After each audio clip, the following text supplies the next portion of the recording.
Ladies and gentlemen, good day and welcome to the Pitti Engineering's Q4FY25 earnings conference call. As a reminder, all participant lines will be in the listen-only mode, and there will be an opportunity for you to ask questions after the presentation concludes. Should you need assistance during the conference call, please signal an operator by pressing star, then zero on your touch-tone phone. Please note that this conference is being recorded. Before we begin, I would like to mention that some of the statements made in today's call may be forward-looking in nature and may involve risk and uncertainties. For a list of such considerations, please refer to the earnings presentation. I would now like to hand the conference over to Mr. Akshay Pitti. Thank you, and over to you, sir. Thank you. Good evening, everyone, and a warm welcome to our Q4 and full year FY25 earnings call. I'll begin with a brief overview of our performance and a few updates, followed by the Q&A session. FY25 was a landmark year for the company with the successful completion of 2 acquisitions and a merger. We closed the year on a high note, delivering robust growth across all performance indicators. Consolidated revenue grew by 34.87% to rupees 1,743.36 crores. Consolidated EBITDA grew by 49.77% to 271.12 crores.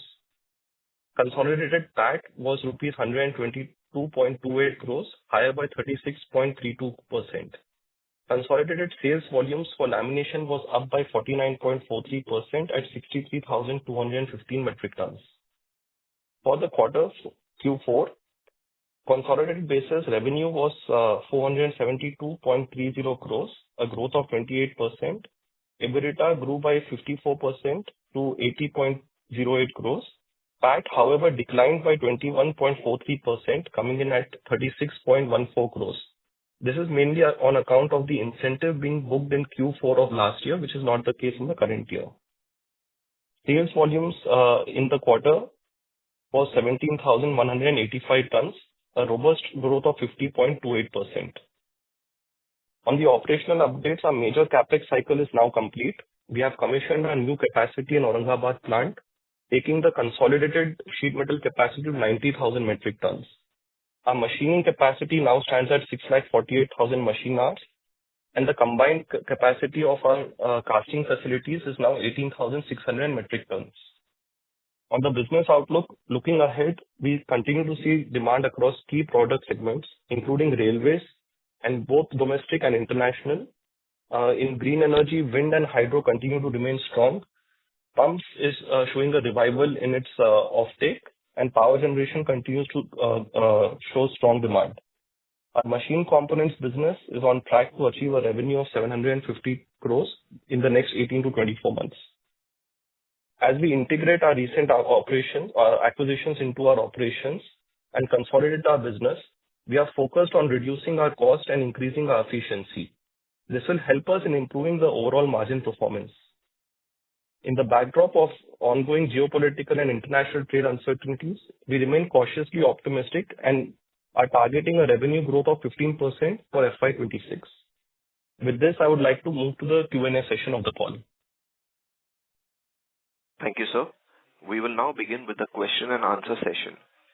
Anyone who wishes to ask a question may press star and 1 on their touch-tone telephone. If you wish to remove yourself from the question queue, you may press star and 2. Participants are requested to use handsets while asking a question. Ladies and gentlemen, we will wait for a moment while the question queue assembles. The first question comes from the line of Bala Subramaniam from Arihant Capital. Please go ahead. Good evening, sir. Congratulations for a good set of numbers. Sir, first question regarding this Bagadia Chaitra Industries and Dakshin Foundry.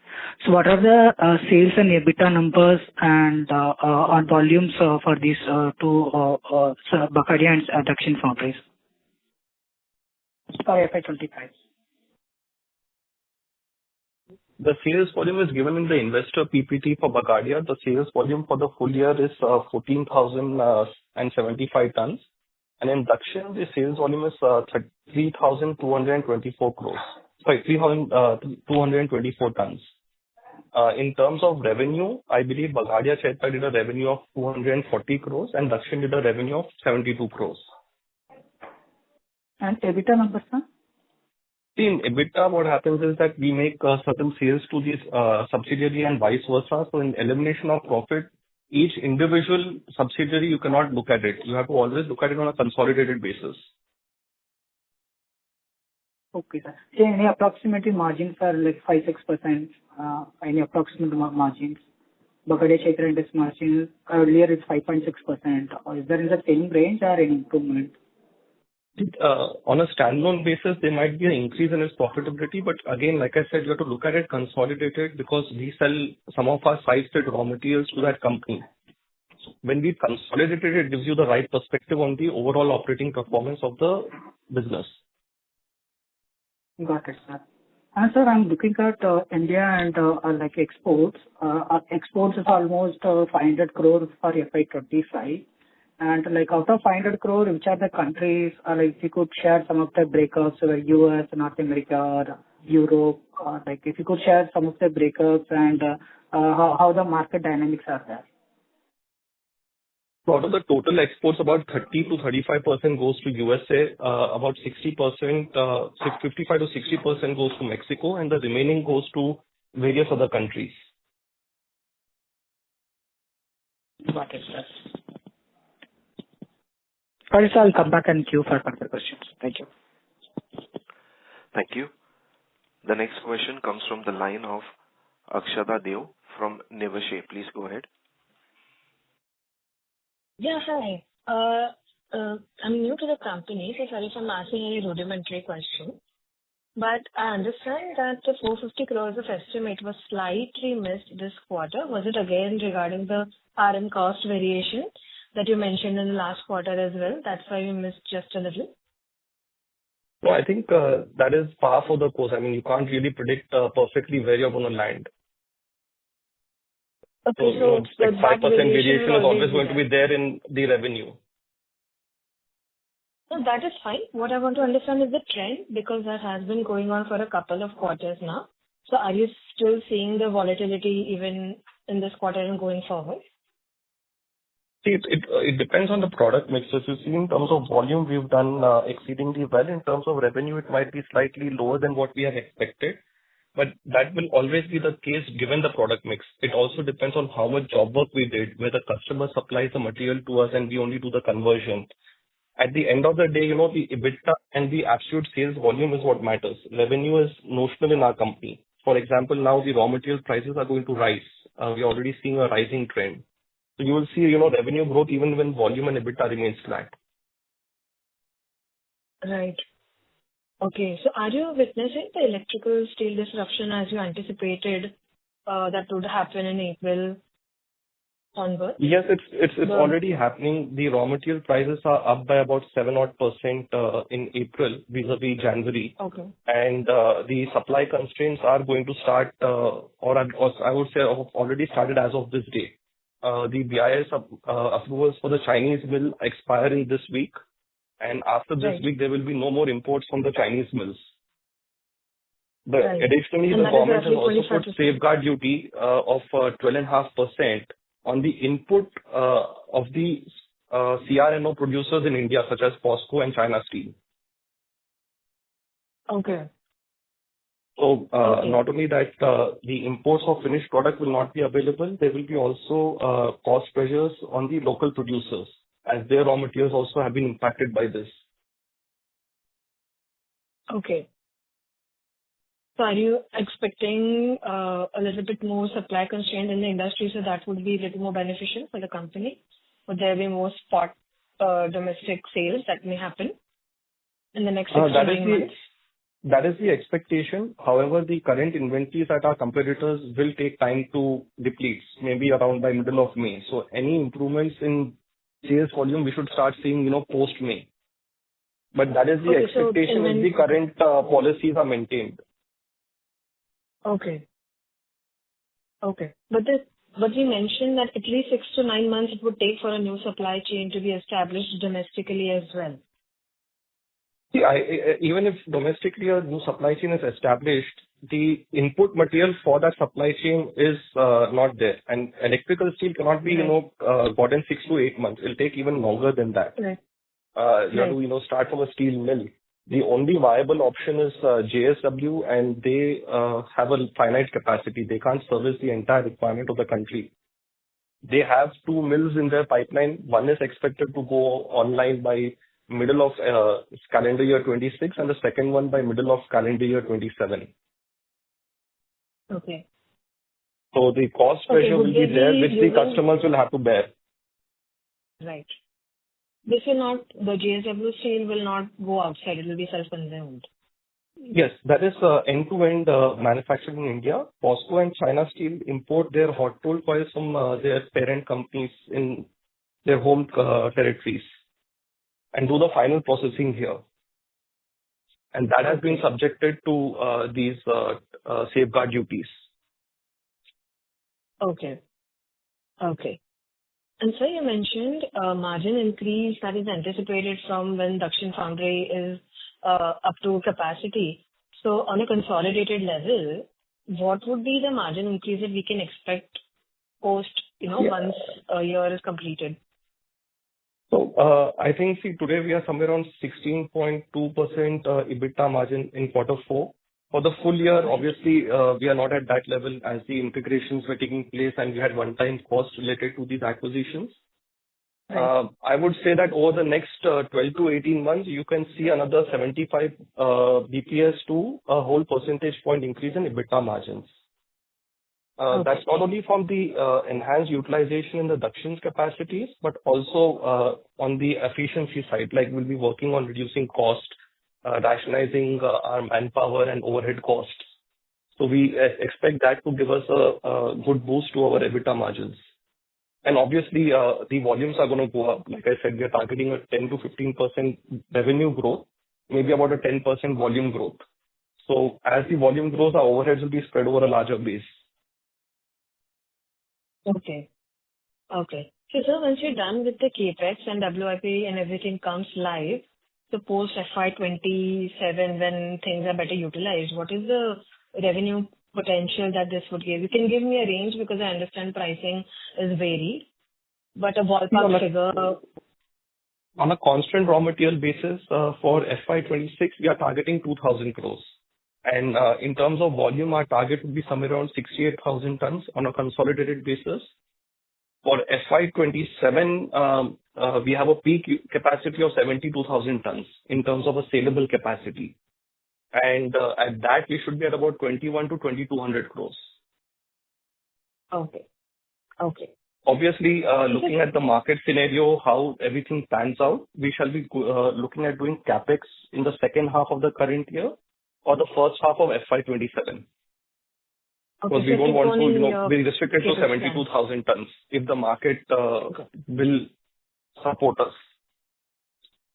Okay. And sir, can you just tell me for the sales number that you mentioned in the opening statement? I was not able to pick that. Sales The number, 170 crores of sales that you mentioned, I was not able to. 1743. 1743 is our consolidated revenue for the current year. Yes, sir. Anticipated from one of your acquisitions, I think, is what you mentioned. No, I may have been mistaken. No, I didn't mention anything from the acquisition. I said that as we look to integrate the two acquisitions and derive efficiency, we look at a margin growth. Okay. Okay. Okay. Thank you so much, sir. I'll get back in line. And all the best. Thank you. The next question comes from the line of Sani Vishay from Axis Securities. Please go ahead.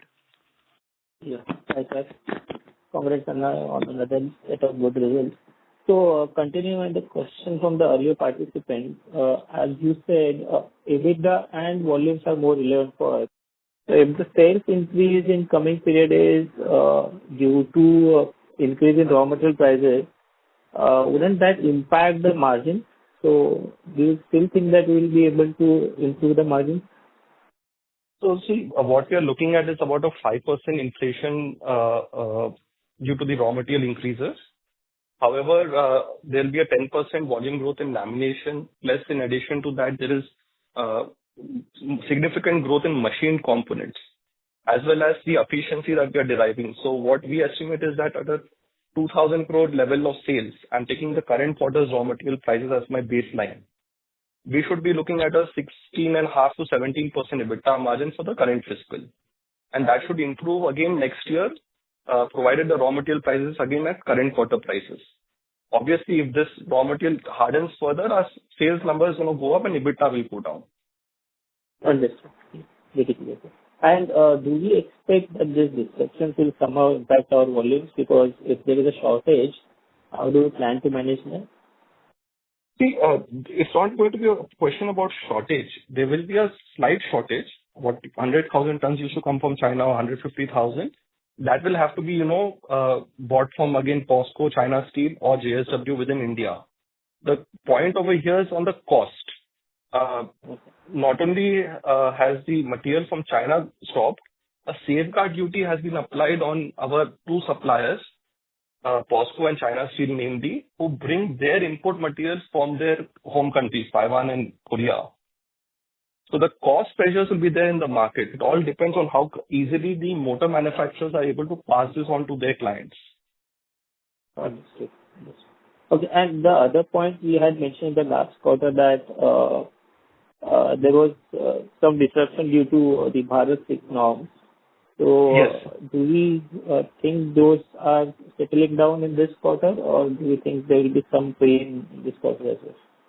So if you see last quarter, Q4 itself, the volumes in Pitti Industries, a subsidiary, have picked up vis-a-vis Q3. And we see that trend continuing in Q1 of the current fiscal. So not only the Bharat 6 norms, but also the pump industry, which was slightly depressed due to unseasonal rains in the south, is again back.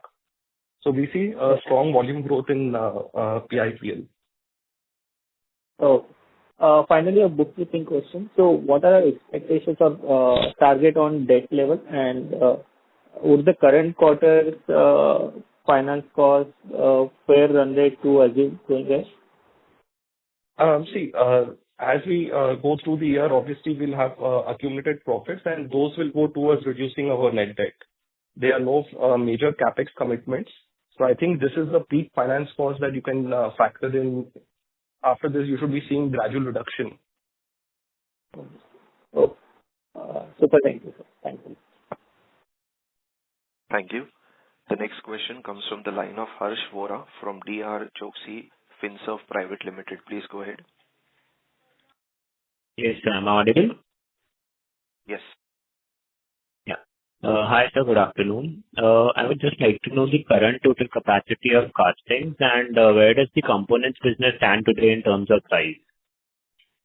So, if you look at the total capacity on castings, the nameplate capacity is actually higher. The currently usable capacity is 18,600 tons. It is restricted by the amount of power that we connect to our factory. The molding side, in foundry business, there are two capacities, right? One is on the melting of material and second on the molding. From a molding side, we have capacity roughly up till 28,200 tons. However, due to the electrical cost, we have restricted it to 18,600. In terms of revenue, I would say last year our components business was about 250 to 275 crores. And if you add the components that we consume internally as part of our assemblies, it will be closer to about 375 crores. Okay, sir. And where do you see it going in the next 2 years? Like I said, 750 crores is our target, and we are on track to getting there. Right, sir. And sir, can you throw some light on the IC and EV business as well as the consumer durable segment? So, IC, I would say entirely automotive is a very small portion of our business. It's a portion of our business we are excited for over the next 5 to 10 year horizon as that market matures for us, and the sourcing of these products which go into automobile starts locally. So, currently, it's about 0.7% of revenue. It has tremendous potential, but it will take time.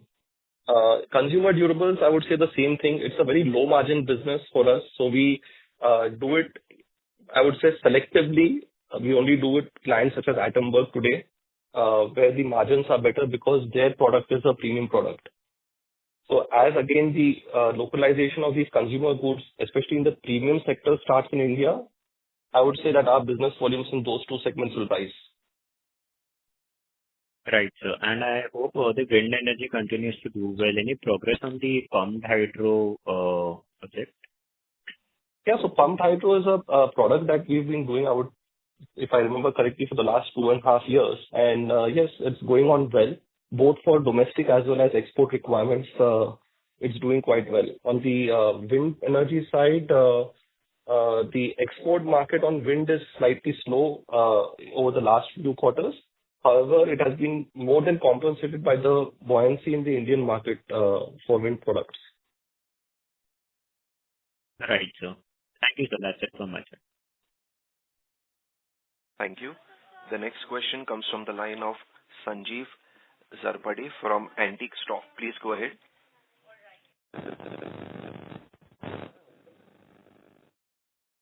Please go ahead, Sandeep, with your question. Audible now, sir? Yes, now you are.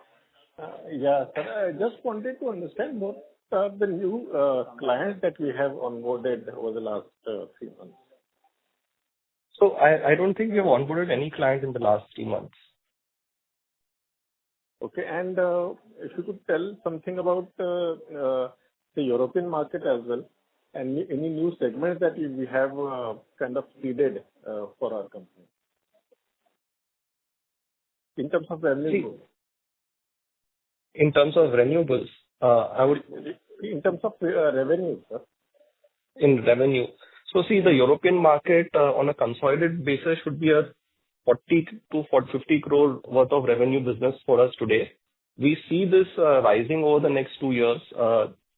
If you see in our customer list, we have Siemens Energy, Siemens Gamesa, Indar. These are very marquee names, especially in clean energy as well as marine propulsions. So we supply products to them across all those segments, locomotives, marine products, compact hydro, green hydrogen. And based on the outlook given by them, we are told that the business should go to about 150 to 200 crores of top line in the next 2 years. Okay. Okay, sir. That's it from my side, and all the best. Thank you. The next question comes from the line of Dipesh Agarwal from UTI AMC. Please go ahead. Yeah. Hi, Akshay. My question is more on the tariff side. What you're selling to Mexico is also indirect export to US, or this is for the Mexico only? So of what we sell to Mexico, I would estimate based on our discussion with customers, 70% would eventually land up in US and 30% would be for rest of the world. Okay, so effectively that is also exposed to US. Yes. The US exposure would be more like a 60-65% for us of the total export. See, again, what lands into US eventually is not a US consumption. So Wabtec makes locomotives which they export to rest of the world from the US facilities also. So there's no way of, actually pinpointing what is the eventual export and consumption of US. Okay. And the other thing is, I want to know your thoughts whenever the tariff resume after this 90 days pause. Would you be in a position to completely pass on the tariff increase to the customer, or there is a possibility we may be asked to take some hit on the profitability? See, there's a lot of noise around tariffs. We have luckily another, I think, 80 odd days to get to a trade agreement. If we do, then the scenario changes completely. However, if we don't, from a manufacturing standpoint, you see our margins, there's no way for us to absorb anything on tariff. Tariff is always neutral and the customer has to pay. That is our view, and we have communicated the same to our clients, whether it is in Mexico or US or any other country. See, today, if we are supplying directly to US, you may say that, you should partake in the tariffs. What about Mexico? Like you rightly noted, some of it goes to the US. So the global economy is interconnected and no one can expect the supplier to take the cost. Eventually, the consumer will have to pay the cost of these tariffs. Right. Right. Right. Currently, the tariff would be what, 4% for us? I think currently the tariff is 10% based on the reset. Okay. I mean, pre the tariff announcement, it was 4% or 5%? I'm not quite sure, but I would think it was around 5% going into US, and I'm not very clear as to what was the Mexico tariff. Okay. Sure. Sure. The other thing is on the volume front. I think you have been highlighting that our focus is to increase the high value added assemblies. Machine components for the year did very well.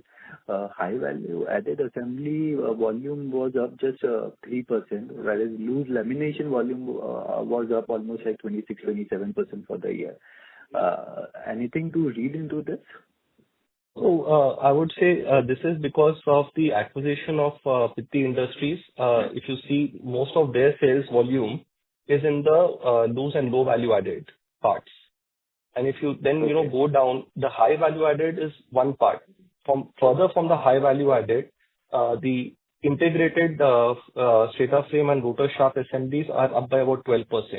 So if you see, there's a good amount of growth even in the higher value, on the higher side. Understood. Thank you, and all the best. Yeah. Thank you. The next question comes from the line of Het Choksey from Devin Choksey. Please go ahead. Hi, Akshay. Congratulations for a very good Q4 and FY25. And incredible performance in this testing time. So keep up the good work and best wishes for FY26. Thank you. Yeah. My first question was on the end user industry. Looking at the last 3 years, how your end user applications have shaped up, there has been a lot of stability in terms of the segments in which you are operating.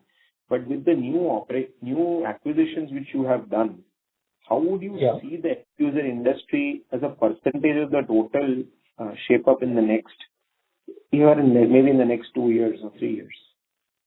So with the acquisition, I would say, pumps and power generation have kind of grown. Pumps has got added as a new segment. Automotive has grown, I would say, from 0.37% of revenue to almost a percentage, so like 3x from where it was. Standalone legacy Pitti segments such as data centers and traction motor railway continue to perform well. Industrial and commercial motors are declining, which are a low margin business as is, due to the competitive intensity. However, we are looking at some revival in growth, or I would not say revival in growth, recovery of lost volumes there on account of the shortage of materials and the cost pressures on the material side. Renewable energy will continue to outperform. We have a good line of sight on that green hydrogen business from European Union-based customers. A lot of that depends on the subsidies that the state has to give them, this being a nascent industry. Other than that, wind continues to perform well. Special purpose motors, I think, will be slightly depressed in the near term, but I think in the long term, they should be also doing quite well. Okay, so basically, railway, the traction motor and the railway components will see like a contribution of close to between 30-35%, and the power generation will be around 14%. And industrial and commercial, which is a low-hanging or low-margin business, is probably something where you will see more of a volume growth rather than any margin expansion. But as a percentage of the total, this should remain close to around 11%, 12%. Am I correct? Yes, I would say, overall at percentage level, that would be a correct assumption. You should see, automotive inch closer to a percent, 25 or something like that, and data centers maybe towards 3%. So the entire profile of data center and automotive can we assume that in the next 3 years, this should be around 5 to 7% of your business? I think, yes, if you look at below the pump line, like pump is about 3.15%, data center is 2.4%, automotive is rounded up to 1%, and appliances is 0.6. So this should go towards 10.2%, 10 to 12% over the next 2 years. And accordingly, these are higher margin businesses. So I'm assuming that the margin profile should also change with time, right? No, in this, I would say data center is a relatively profitable business. Pump and automotive are traditionally low margin business. Okay. So you'll see volume and revenue growth coming from here. However, as the revenue grows, the components business also will grow, and that is where the margin growth will come from. Correct. Okay. So let's assume that today you supply a particular component in the automotive industry, and with the growing EV applications, you'll eventually go towards more of a kit value based approach from your perspective. So probably that should bring better margins in going forward in the automotive space. See, in the automotive space, there are two parts to it. One is the IC and one is the EV. The IC business is the one which is dominant today. EV business is something, an expected business. And unfortunately, off late, I think EVs are not doing so well globally. It remains to be seen how much EV will contribute to the growth in this segment. What we feel is that the IC business is going to be the one which will drive volume growth. As the ancillaries of these companies start localizing their procurements rather than thinking, subsystems and just doing some kind of a screwdriver assembly in India, they start buying the whole thing and making the assemblies in India. So that part of the business should grow first, followed by the EV. Okay. And looking at the other segment, now look in 2023, it was around 13.7. And in 2 years, it's around 15.2. So what is exactly the others component? What are the industry end user applications in the other industry? So the others, this has to tally with our overall revenue. So this includes our other income from asset sale, as well as scrap sales and certain other smaller user industries such as medical, aerospace. So it is basically what is not categorized above everything else. Okay, so just out of my inquisitiveness, why is the others increasing at least a percentage every year, and why would it not be stable? That's what I would rather understand from you. So if you take FY23 to FY25, the other income on account of incentive in FY23 was mere 14 crores. And this year it's about 30 crores. So that is one reason why it jumped significantly. And the second is when we consolidate our revenues, Dakshin Foundry, which is a subsidiary, has a significant amount of interest income as it is sitting on a lot of cash. So that also kind of goes in there. Okay, so you and as exports are higher vis-a-vis 23 to 25, significantly higher. So the export incentive that we get in terms of duty drawback and licenses, DBK, so that also is kind of put in here. Okay. And my second question is mainly on we saw election year last year. So I understand a lot of capex-oriented businesses face delays on account of contracts and renewals and allocation towards the appropriate allocation. So we see a lot of industries like governments are not utilizing their budgetary allocation towards the capex infrastructure on account of elections and state elections. What's the picture for FY26? What is your sense of allocation this year?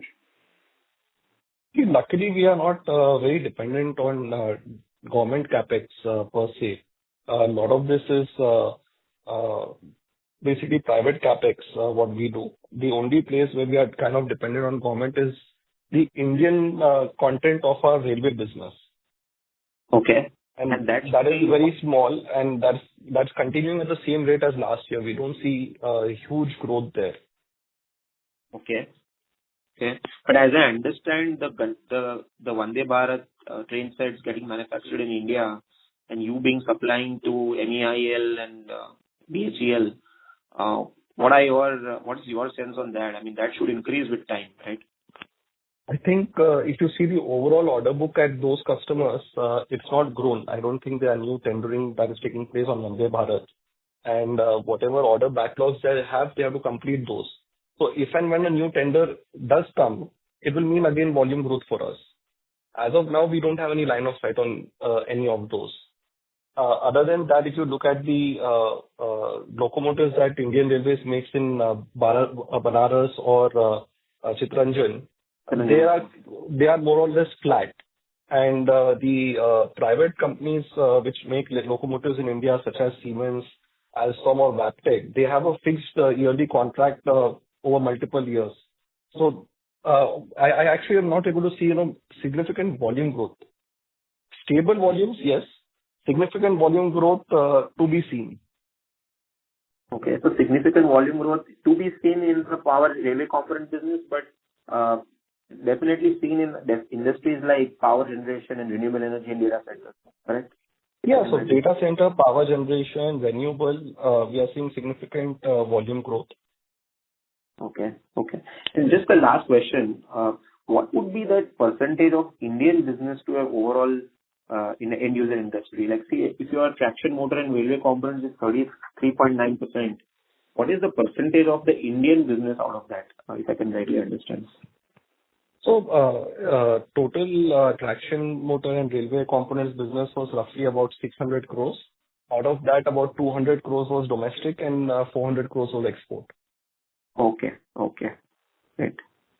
Great clarity, Akshay. Keep up the good work and best wishes for FY26. Thank you. The next question comes from the line of Abhijit Mitra from Ionios Alpha Investment Management. Please go ahead. Yes, thanks for taking my question. Akshay, I hope I'm audible. Yes, you're audible. Please go ahead.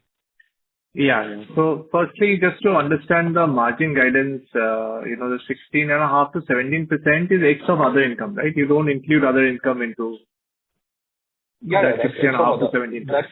That's X of other income. Yeah, understood. Second is on the, volume growth guidance of 10%, just to understand, a bit better. So this 10% is essentially on the laminations volume that you're guiding, right? Yes, that's correct. And this is like standalone plus PIPN or standalone? No, consolidated. To be more specific, we are looking at a target of between 68 to 70,000 tons in terms of volume. Okay, understood. Okay, and this year it was around 64,000, right? Yeah, about 63,200. Understood. Got it. And on the casting side, I think initially you mentioned on the machine component side, you mentioned a revenue of 750 crores in 18 to 24 months. I missed the current year's revenue. What is the current year's revenue, sir? So the total machine components business yielded about 375 crores of revenue, of which about 250 was plain vanilla machine components, and remaining were parts which are used in our assemblies of lamination, such as the child parts that we give as a separate line item. Okay, understood. So this 375 crores will go to 750 crores? Yeah, that would be correct. Okay, got it. And lastly, regarding your discussions with Wabtec, I mean, what are the themes that you are picking up in terms of, their understanding of the continuity of the capex, or there is a huge North American fleet upgrade which is ongoing. So there are two parts, right? One is, of course, the North American capex, plus there are, capex happening worldwide, to which they are also suppliers. So any sort of themes that you have picked up in your discussions, or anything that you might want to share? So it's a very two-sided discussion, right? On one hand, you have a huge capex going on in North America in terms of fleet upgradation. On the other hand, you have this tariff. So one day you have a conversation which talks of volume growth. Second day you have a conversation which talks of, tariffs, how China is having very high tariffs and India will is currently having low tariffs, and that will continue. China may not have a 250% tariff, but definitely the tariff in China eventually will be higher than India. So how do you move supply chains to India? Those are another discussion. So, there's a lot of flux there, I would say. It will take time that macro needs to clean up. There needs to be trade deals taking place. Tariffs need to stabilize to yield any fruitful discussion. While the business is there, how long will that business remain is very unclear. See, the point is, if this tariff war continues, are we looking at a recession in the US? And if we are, then all of those fleet upgradations go away. So the biggest thing is the macro when it comes to US recession or not US recession. Understood. Thanks. That's all from my side. Thank you. The next question comes from the line of Shyam Maheshwari from Aditya Birla Mutual Fund. Please go ahead. Yeah, thanks. Hi, Akshay. Congrats on a good set of numbers. Couple of questions from my side. Firstly, on the machine component side, obviously we have been continuously adding capacities here, as can be seen from your presentations, over the last 3 or 4 quarters. Where do we want to eventually take up this capacity to? I think it's about 630,000 machine hours. But is there a plan as to how much capacity you want to add over the next couple of years? Yeah, this is a variable thing, Shyam. It honestly depends on the kind of machining that we have to do.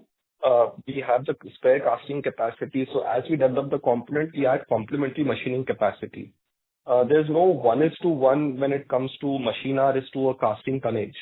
For example, a 1-ton casting may require a 4 hour of machining, and some other casting may require about 10 hours. So this is something we do on a flexible basis. These machines, they don't have a long lead time. So as we back a business and bring it to maturity, we invest in these capacities. If you ask my gut feel, it's just a gut feel, I would say if we have to meet our target of 750 crores of a machine component business, the machining capacity will eventually end up somewhere around 7.5 to 8 lakh machine hours.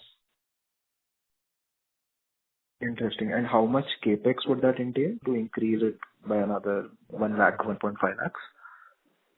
It all again depends on the type of machining, Shyam. See, on a thumb rule basis, when we say we add a machine, it equals to about 7,200 machine hours. So technically, to add about 1.5 lakh machine hours, we need to buy about 22 machines. A given machine costs maybe 4 crores, and a given machine also costs us 10 crores. So it is, again, like I said, variable on the kind of product that we develop. Interesting. Got it. And secondly, from a more medium-term perspective, obviously in the near term, there are these challenges on the geopolitical side, and probably we focus more on integrating some of the acquisitions that we have made in a more seamless manner. But from a more medium-term perspective, what are some of the key KPIs that you guys are kind of looking towards from a strategy point of view? At our company level, so we would be looking at capacity utilization. We want to maintain it somewhere around 80%. Don't go in for bulk capexes like we have done in the past. The time is now to be, cautiously optimistic and add capacity on a reactionary basis rather than an expectation basis. So you should look at net debt going down. That would be a key KPI for us. The second one will be, how we optimize our ROCE. Third one would be how we optimize our overhead costs and how we integrate our multiple businesses into one seamless entity on a non-financial parameter side. Got it. Thanks for answering. Best of luck. Thank you.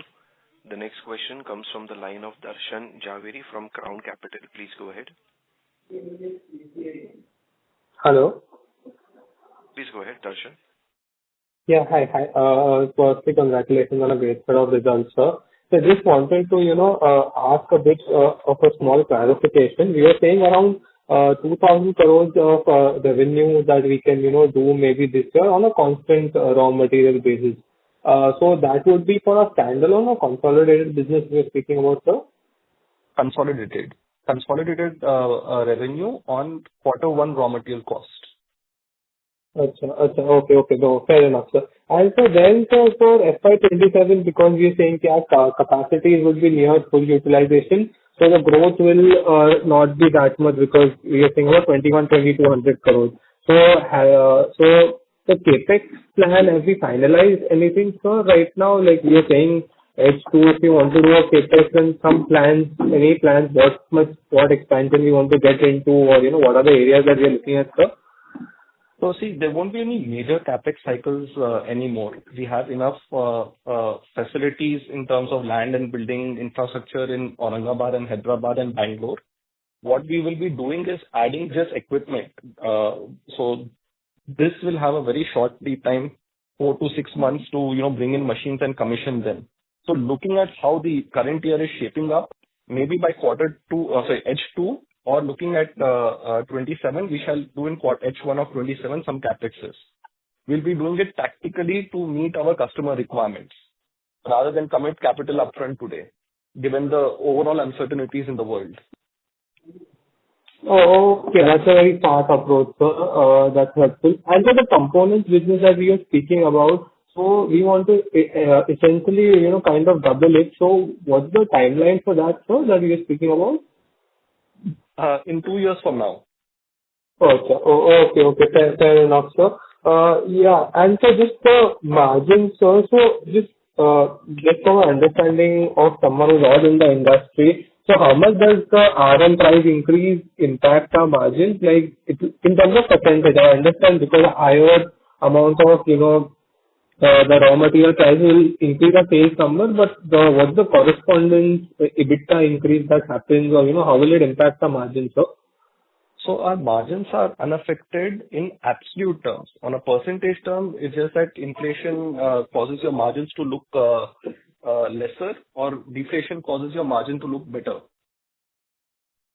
We work on a fixed conversion price with the customer, and we have a price variation formula for raw materials, scrap, and other metals such as copper, aluminum, etc. Okay, fair enough. Got it. So our EBITDA is essentially just a function of our volume only. No, raw material just, will deflate the revenue. Fair enough, sir. And this last question on my end, sir, the Q4 depreciation is what will be the number that will go ahead, right? So in the next full year, sir? Yeah, I think the Q4 number is the number for the whole of next year. Okay. Fair enough. Until again we do some capex in H2, obviously. Yeah, fair. And so sorry for that, sir, just one last question. The capex would be a rough range, no need to, in terms of, it would be around 50 crores, 100 crores. What kind of capex amount you would like to see, sir? See, if again, it's on a very non-committal basis, I can tell you, if the machining capacity does go up, I think that will cost us another 50-60 crores in H2, maybe, potentially, if everything is working out. In terms of lamination capacity, I really don't see anything more than 15 crores in the current year, and maybe another 15 odd crores in the next year. And for next year, in terms of machining capacity, I think we'll be closer to about 60 to 70 crores, if again everything is panning out as per plan. Okay. If in the best case business scenario where you are talking of lamination volume growth beyond 72,000 and machining going to 8 lakh machine hours, cumulatively over 24 months, it'll be something like 140 crores. Oh, yeah. Fair enough. And what kind of asset turn we have on this, sir? See, over here, asset turn in machining will be closer to 0.7, 0.8, because we are already doing the casting induction and, utilizing the revenue. So the incremental revenue will be not so much. It's just the value add that will come in. In terms of the lamination investment, your asset turn will be closer to 5, because this is, again, mostly towards the pump, appliance, LV motor industry, where your margins are lower and your asset turns are higher. Okay. Fair enough, sir. Yeah, that's it from my side, sir. Thank you so much for all the answers. All the best, sir. Thank you. The next question comes from the line of Pratham Rawat from Mirae Asset. Please go ahead. Yeah, thank you, sir. So just one question from my end. I wanted to understand our company's exposure to wind sector, and if we can have a breakup of the domestic and export segment. So, in terms of wind, out of the 4.65% of the renewable energy which contributed to our total revenue, wind would take about 3% in total. And out of that, I would say 75 to 80% for the whole year was domestic and remaining was export. More pointedly, in Q4, there was no export, it was entirely domestic. Okay.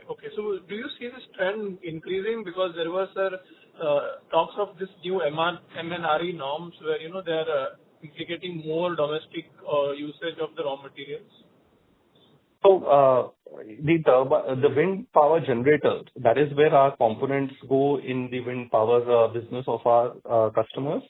As far as I know, none of the wind turbine generators are currently imported to India unless there is a full wind turbine coming to India from China. So, whether that will spur some growth for us, it is little early for us to estimate that. However, what we are waiting to see is how the European market in wind renewables bounces back. If that does, I think that should yield some growth in the export market towards H2. Okay, sir. Thank you. Thank you. The next question comes from the line of Pulkit Singhal from Dalmus Capital Management. Please go ahead. Thank you for the opportunity. The first question is largely around the whole macro scenario, geopolitical. I mean, you've had marquee customers for the last 10, 15 years, and these guys have, huge manufacturing needs. Do you not see an opportunity in all this uncertainty to kind of further into their manufacturing chain, either for your current products or any new set of products? So that's already happening. As I said, we are in one of the answers. One day the discussion is, on tariff, and the discussion gets spun around saying, what can you move from China to India? So definitely those opportunities are there. Right now, our teams are handling RFQs at a rate that they can't even respond to for moving products from different geographies to India. Because overall, the view is that India will be a net beneficiary of this tariff war. However, to say that this will mean immediate gains for us would be a little premature, because just like us, where we take about 2 to 3 years to develop a product and get it approved in the customer, the same is going to apply to us, right, when they want to move stuff here.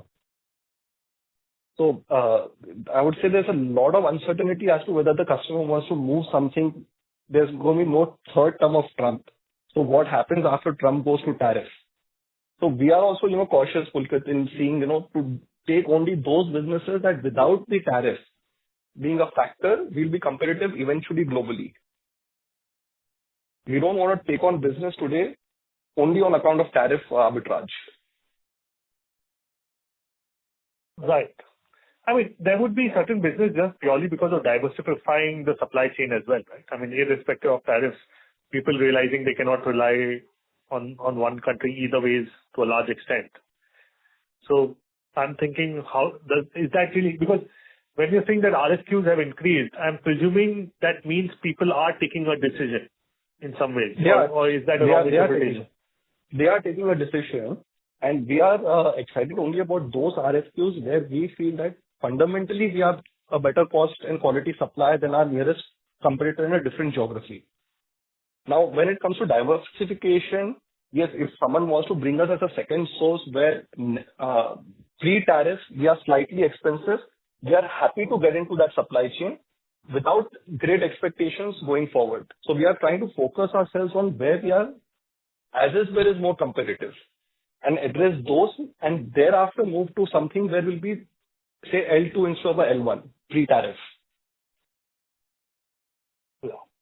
So in terms of any quantification, these RFQs, like earlier, let's say a year ago or 6 months ago, I mean, how many would there be per month or quarter, and where is it running now? And to get a sense of what is the level of intensity out there. So if you talk of customers, right, so they are normally the RFQs would come mostly from existing clients once in a while, so in a couple of months, you'll get a RFQ from a new customer, and then that process would take 2 to 3 years for maturity. Today, I would say we are getting more than 10 RFQs in a month from new customers and clients which we have never heard of. These are like medium enterprises in Europe and US. They are not global names, but relatively good businesses. So that gives you an idea as to the chain and profile of the buyers. In terms of absolute RFQs, I would say there's like more than a 200% increase in RFQs. While that sounds exciting, I'll give you a word of caution. More than half of these will fail. It is just like, a reaction to the uncertainty geopolitical globally. No, fair enough. I mean, these may, eventually go whichever direction they do. But typically, what is the size of orders for such RFQs? Like, what is the range of outcomes? Right from $500,000 annual business to a $50 million annual business. 50. Yeah. Right from $500,000 to a $50 million. Okay. So it definitely opens doors for more conversation. I mean. Yeah, it opens the door. Doesn't open. It's already opened a lot of doors for conversations. It's already yielding additional business to us.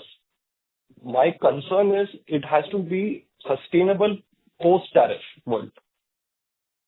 Because I don't see this tariffs continuing the way they do. Right. I mean, and you may have to probably shape a contract in such a way so that there's Pitti tends to, they do not go back on their commitments. Otherwise there's no point of taking a contract. See, you may like to put it in a contract, but eventually trying to enforce it is not going to yield you business. That is why I said that we are focusing on business, looking at the fundamentals. So, for example, I'll just give you a small illustration. So like a shaft business, the nearest competitor was in China. Before the new rounds of tariffs were announced, we were as it is more competitive. So we are more comfortable growing those businesses and developing new products in that segment. We will not be looking at doing something where we are not competitive. So say, for example, someone wants us to supply a washing machine, clear lamination for a US-based customer. That's something we'll never be competitive against China, X of tariffs. So that's something, even if it means a $50 million business, not interested in. We will entertain the customer. Let's keep the relationship going, but not excited about that. Understood. And how is I hope you get the intent of how we are, addressing the RFQ. Yeah, it's ultimately you have to decide where you want to go. And what is sustainable. But I'm also thinking that it probably opens door for new products for you to enter into newer areas that you may not have thought of earlier, because you have such customers who would have needs in multiple areas, I would presume. So I'm just wondering whether that also allows you to enter into some areas in some way. So see, there are discussions with clients where they want bound status quo. So that brings in an additional element of value add, gets in an element of copper. But again, looking at the tariffs on copper or no tariff on copper, how does that eventually play out? For us, it's a new industry, so it's a little confusing to us. So we would not want to get into something we are not familiar with in such uncertain times. Understood. Lastly, just order book, any sense of what it has been, how it has grown Q1Q, YOY, adjusted for the raw material price? Just to get some sense of direction. Adjusted for raw material price, I wouldn't have that, but you can probably subtract 5% adjustment for raw material. So I would say about 8 to 10% growth in order book from Q3 to Q4, and Q4 to Q1. I would say for real deliveries, it's flat. In terms of expected delivery, we have grown about 10% again. Q4 to Q1, as in you're talking about the current ongoing quarter? Yeah, ongoing quarter. Okay, understood. But on a YOY basis also, so Q1Q, it's 10% growth. Q4 to Q3. But we only track it on a Q1Q basis. On a YOY basis, it is not really relevant. Because YOY basis, raw material price has inflated by about 10%. Got it. No, this is great. Thank you for this and all the best. Thanks, Pulkit. The next question comes from the line of Mahesh Patil from ICICI Securities. Please go ahead. Yeah, hi. Thanks for the opportunity. Sorry, I have joined in late, so if I have answered this earlier, I wanted to understand the volume growth in terms of, for FY26, FY27. So just wanted to understand the outlook. I think you mentioned stable business from railways and, good growth expected in data center power. In terms of lamination volume, we are targeting about 68 to 70,000 tons in the current year. And for FY27, we are setting a target of 72,000, which we may upward revise going forward, looking at how the market is. Because to go beyond 72,000, we require capex. That's our peak utilizable capacity. Okay. And just to get a sense on, overall, not segment-wise or anything, just for India market, how do you see the volume growth, let's say this year, based on the inquiries that you would have received? Overall, net. So net, I would say little bit of growth. There's a lot of cost pressure when it comes to material cost, which I explained in detail. So probably in the transcript, you can read that. So based on the material cost impact, there's a small amount of growth that the customers are projecting. But once everything settles down in India regarding the price of raw material, we are expecting again a 10% volume growth in the domestic market. 10% volume growth. Okay, sure. Thank you so much. Thank you. The next question comes from the line of Parikshit Gupta from Fair Value Capital. Please go ahead. Hi, thank you very much for the opportunity. Most of my questions have been answered, and thank you for such detailed explanations. Just one thing from me. I understand the exposure to different industries as illustrated in the presentation.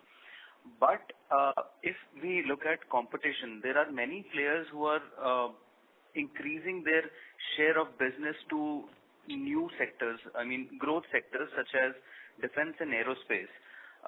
These sectors also enjoy, very high margins along with a good visibility for the next couple of years. I just wanted to ask, if there are any plans for you to increase, because you mentioned some aerospace in the other segment. Along with that, you mentioned that they are not so much dependent on government capex. So I just wanted to understand your thought process behind it. If you can please spend a few minutes on this.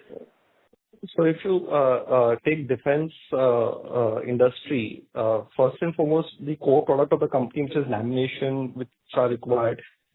The defense industry really doesn't require much lamination. Maybe a few things in, aeroplanes. Apart from that, there's hardly anything. So the only place where we can probably serve the defense industry is from our machine components, and more so machining, not even the castings that we make will be usable in defense industry. We have the capability in our machine shop to address that market, but being long gestation and a non-focus area for us, because eventually the revenue potential is very small from that business as far as we are concerned. So we really don't focus on that. So we rather stick to our core. The other consideration is that we require certain advanced equipments which we require to do our processes, which will not be available to us as they are due. We give a declaration that we will not use this equipment for nuclear and defense industry. Understood. But, if you've been working with, really big clients, Wabtec, Siemens of the world, before, getting into finance, I spent a couple of years with GE across businesses. So, have you not also considered being a tier 2 supplier to, any of their core vendors, just in order to surpass the long gestation cycle? Because I think approval days and the stringent quality norms are different across tier 1 and tier 2. Not saying that you won't be able to, fulfill them, but just considering the time required.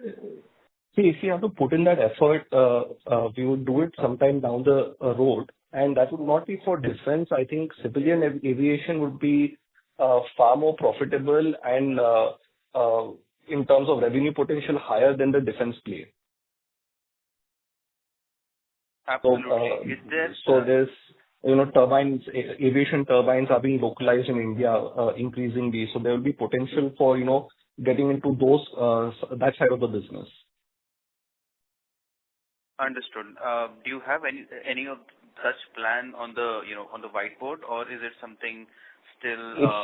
It's a very rough plan, and our idea on that would be to get an entry through an acquisition. And as you guys know better than I do, the valuations for aerospace and defense are sky high today. So I would wait for those valuations to normalize before I look at that. Because honestly, to do it ground up is something you would not want to do, and to be a tier 2, the profitability then goes away, and the tier 1's going to keep all that profitability, and you're going to do the hard work. Sure. Understood. This was very helpful. Thank you again, and good luck for the current quarter. Thank you. The next question comes from the line of Akash Singhania from Ray Global Investments. Please go ahead. Yeah, hi. Thanks for the opportunity. Hi, Akshay. How much has the net debt increased in this quarter and what it is now? Our net debt is about 435 crores as of the year end. And if I remember correctly, the quarter before, I think, was somewhere around 300 and something. 1 second. Just hold on for a second.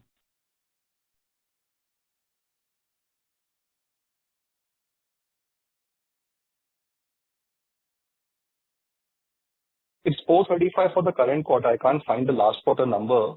I think it's there in the previous PPT. Right. So I guess what I remember speaking with you last quarter was that we were intending to reduce it by around, to sub 300 crores. I think it could be 330, 340 last time. Even I'm not sure, but the intention was to reduce it to below 300, eventually move towards 200, 250 crores. But seeing this increase, just wanted to understand what has led to it.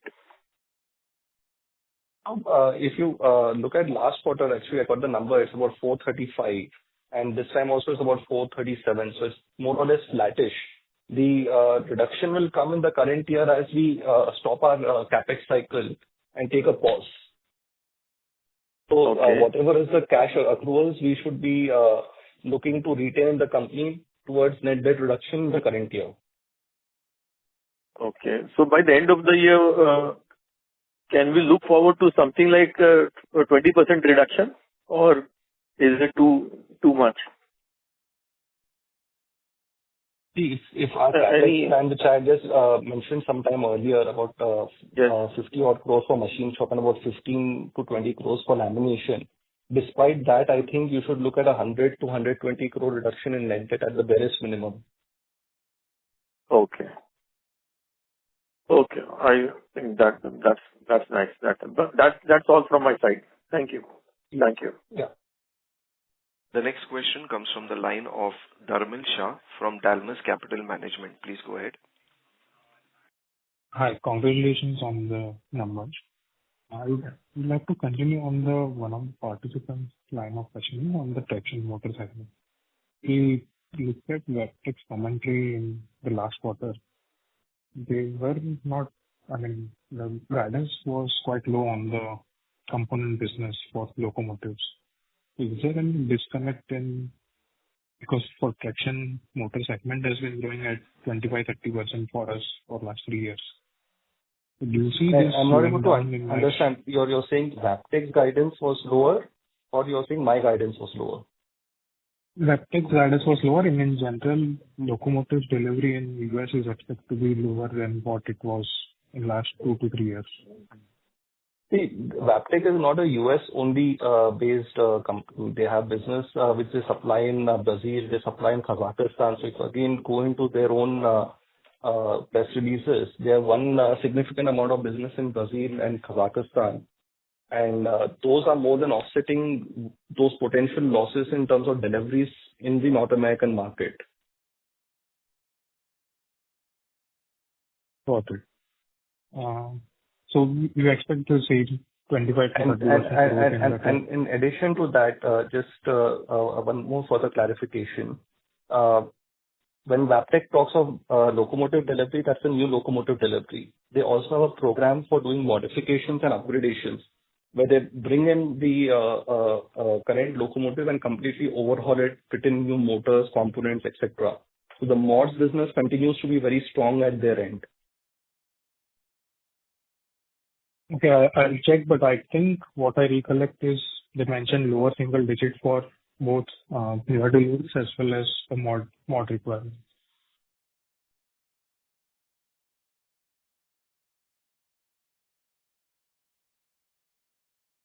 Hello. Yeah, you can check that, but I'm quite clear on what I'm saying. Sure. And secondly, with this new BS6 norms, I mean, do you see any improvement in volumes? And secondly, it's the new machines coming in. Is there any change in motor design or motor content, or is it the same for us? See, the alternator design has not changed. What has changed for the BS6 is the engine side and the engine outlet side, where the gases and the polluting gases come out.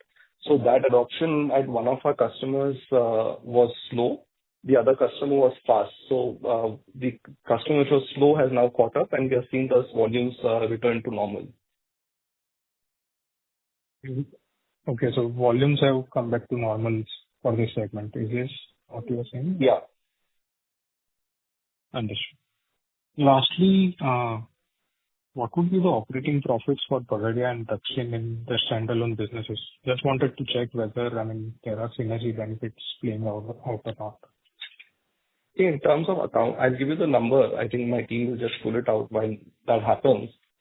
Like I was saying to the other gentleman before in the call, the synergy benefit is also derived at the parent company level, because we supply these off-cut materials to our wholly owned subsidiaries at a lower cost. Yeah. To them. So, for us, it is in the higher revenue than what we have sold in the market. So the way to understand the synergy benefit is to look at the consolidated EBITDA and not a standalone. However, in terms of standalone EBITDA in Bagadia Chaitra, it is about 17.34 crores for the full year. And in Dakshin, it is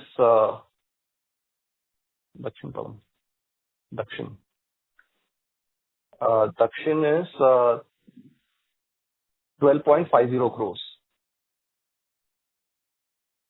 Got. And the components business, you mentioned 70-50 crores of target in next 2 years. If you could break it up, how much of it would it be for motor related and how much of non-motor, and within non-motor, what are the end industry applications? I'm not going to go into that level of breaking up at this stage.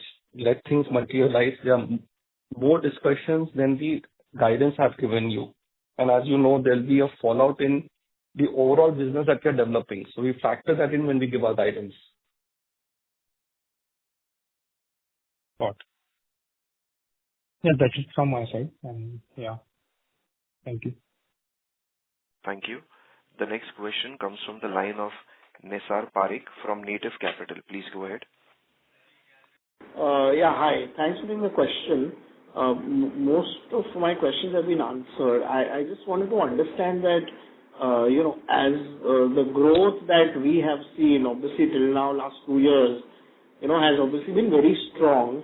Now, as we look to, not do more capex and pay down debt, and the guidance that you've given for 10%, volume growth. So, should we expect the next 2 years the growth to moderate, and so even profits to grow maybe in that 10-12% range only?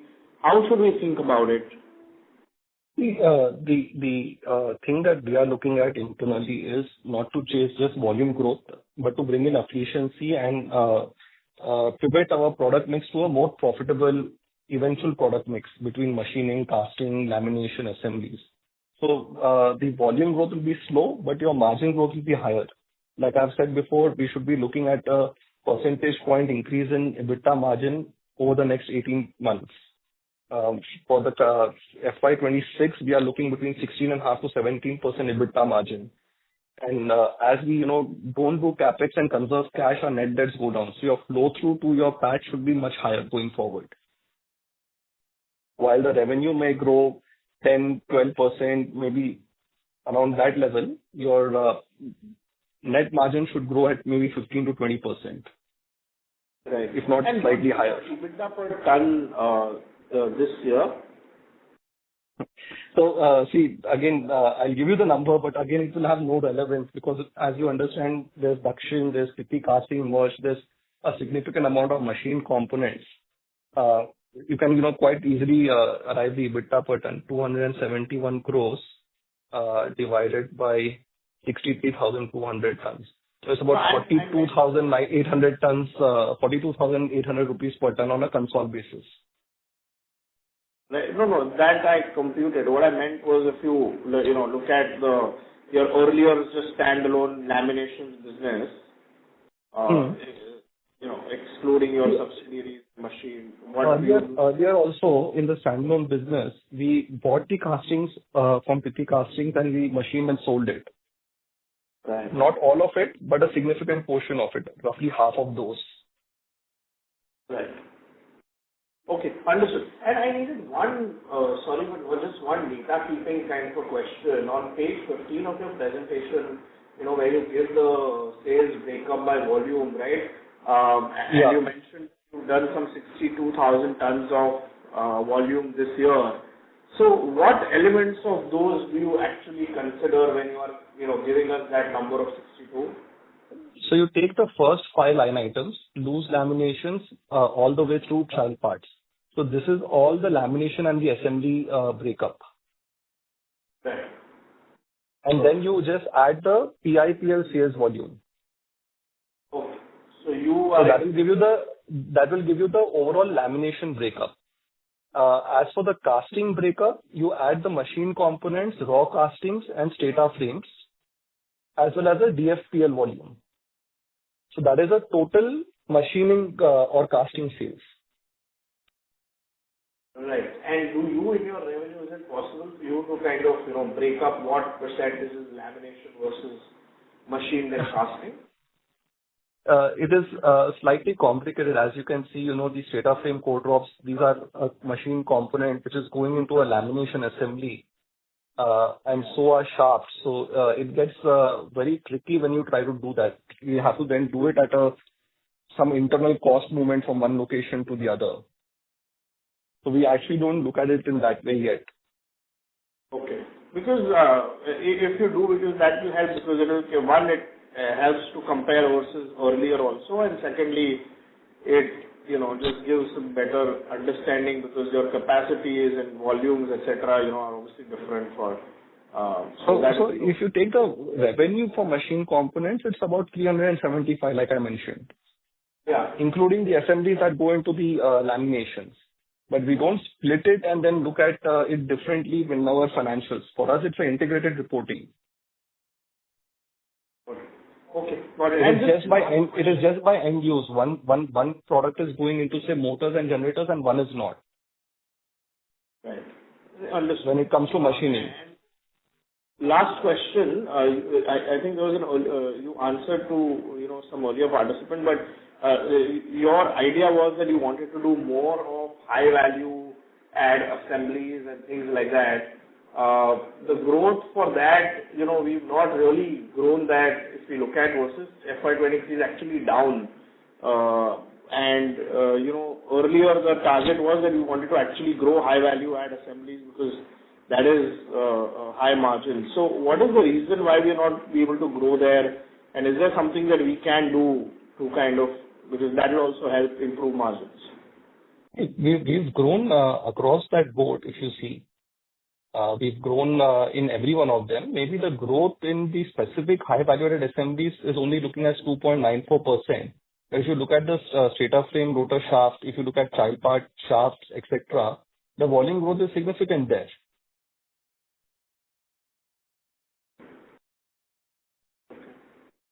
Okay. Thank you so much. All the very best. Yeah. Thanks. Thank you. The next question comes from the line of Bala Subramaniam from Arihant Capital. Please go ahead. Thank you so much for the opportunity, sir. So my first question is regarding, like you mentioned about PIS license expiry in this April only, and it's basically increasing the raw material over next 6 to 9 months. And you are mentioning about 75 basis point margin improvement. So how do we understand whether how much impact is from integration of acquisitions and increase in machining capacities? How you tackle this raw material price increases? Because we cannot always cannot pass 100% to the customers. There is always some. Firstly, in our industry, it's 100% pass through or we don't do business. It's as simple as that. And that is something which doesn't change. It's the core tenet of the business. So there's no question of the RM price not being passed through. Sir, I think the quarterly mechanism is there, right, sir? Yes. It's a quarterly mechanism, and our procurements are also on a quarterly basis. Therefore, there's no question of it not getting passed on. Okay. And sir, how out of 75 basis margin improvement, how do you understand how much it's from integration of acquisitions and how much it is from a machining or increase in machining hours? See, I think that is something you better leave to management to figure out. Obviously, if you are saying 75 BPS will be our target to achieve, we will not target 75 BPS. It will be something we'll target more. Some things will work, some things will not. So you better leave that to us to deliver on. Got it, sir. So what is the status of supplying directly to the Indian Railways? It's ongoing. We have already become tier 1 suppliers to BLW in many products, and it's ongoing. So what are the products we are supplying, sir, right now? It's a wide variety of products that go into the locomotives, from casting, machining, laminations, shafts. Okay, sir. Okay, thank you. Thank you. Ladies and gentlemen, the last question comes from the line of Akshada Deo from Niveshaay. Please go ahead. Hello. So the non-committal expansion that you mentioned, the 50-60 crores in machining and 15 crores in lamination tentatively, what would the capacity increase look like, and a tentative number on that would be great. On the lamination side, the tonnage capacity probably will increase by about 3,000 to 4,000 tons. The assembly capacity will increase significantly in that, which we obviously don't give a separate line item. In terms of machining capacity, again, on a non-committal basis, I'm just giving you a midpoint. That should increase by about 70,000 tons, 70,000 hours, 72,000 hours. Okay. Okay, sir. And it this depends will on the again type have of the machine same we buy, like I 5x. mentioned. Right. So this should add incrementally roughly 250 odd crores to the business? Not really. The 15 crores of lamination revenue capacity addition will add about 200 crores of top line. However, in terms of, not 200, sorry, what am I saying? It'll add about 50 to 60 crores of top line. And the machining capacity will add only about 40 crores. There the expectation is 0.7 to 0.8 asset turns.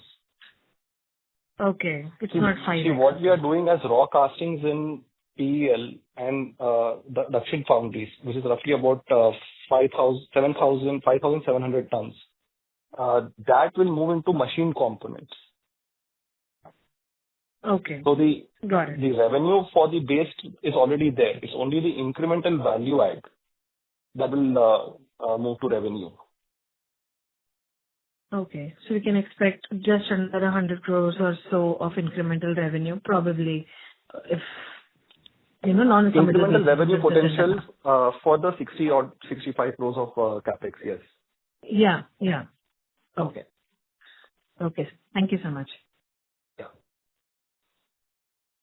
Thank you. As there are no further questions, on behalf of Pitti Engineering, that concludes this conference. For further queries or visiting the plant, please be in touch with Mr. Rama Naidu from Intellect PR on 9920209623. Thank you for joining us, ladies and gentlemen, and have a wonderful day ahead.